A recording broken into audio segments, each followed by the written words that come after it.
പ്രിയപ്പെട്ട സഹോദരങ്ങളെ, നോമ്പിൻ്റെ 17-ാം ദിവസം ഈശോ നമുക്ക് തരുന്ന വചനമാണ് മത്തായിയുടെ സുവിശേഷം 1-ാം അധ്യായം 24-ാം തിരുവചനം. ജോസഫ് നിദ്രയിൽ നിന്ന് ഉണർന്ന് കർത്താവിൻ്റെ ദൂതൻ കൽപ്പിച്ചതുപോലെ പ്രവർത്തിച്ചു. അവൻ തൻ്റെ ഭാര്യയെ സ്വീകരിച്ചു.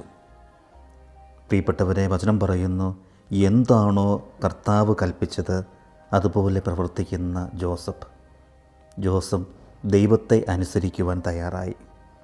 പ്രിയപ്പെട്ടവരെ, നമ്മുടെയും ജീവിതത്തിൽ നമ്മൾ ദൈവവചനം അനുസരിക്കണം, സഭയെ അനുസരിക്കണം. ഇത് കർത്താവ് ആഗ്രഹിക്കുന്ന കാര്യമാണ്. അങ്ങനെ നമ്മൾ ചെയ്തു കഴിഞ്ഞാൽ അത് നിൻ്റെ രക്ഷയ്ക്കായിട്ടത് മാറും. നിൻ്റെ കുടുംബത്തിന് അത് അനുഗ്രഹമായിട്ട് മാറും. ദൈവം നമ്മളെ സമൃദ്ധമായിട്ട് അനുഗ്രഹിക്കട്ടെ.